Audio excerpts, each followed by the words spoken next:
Hello everyone, हम बात करेंगे सीमेंस वीएफडी का सीमेंस के माइक्रोमास्टर का एक एरर है F0072। ठीक है।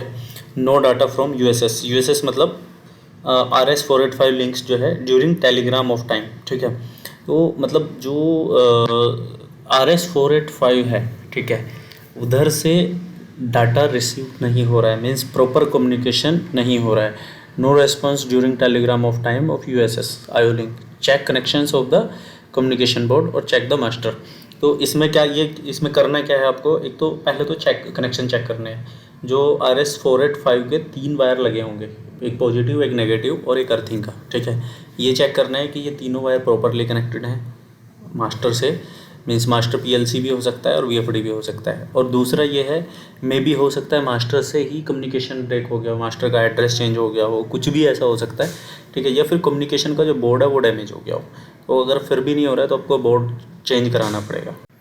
अगर आपकी कोई इंक्वायरी आप मुझे मेल कर सकते हैं और मेरे चैनल को सब्सक्राइब कर लीजिए, बिकॉज ऑफ मेरे चैनल पे जितनी भी VFD के फॉल्ट फाउंडिंग और ट्रिपल सेटिंग होती हैं उनकी सबकी वीडियोज़ आने वाली हैं, और जितनी भी VFDs हैं सबकी। और एक बुक का लिंक मैंने डिस्क्रिप्शन में दिया हुआ है, बहुत अच्छी बुक है, आप उस बुक को परचेज करके पढ़ सकते हैं। वो आपके ऑटोमेशन के skills, PLC VFD specially automation के स्किल्स को इम्प्रूव कर देगी और जो आपको हेल्प करेगी आपके करियर को इम्प्रूव करने में। Thank you.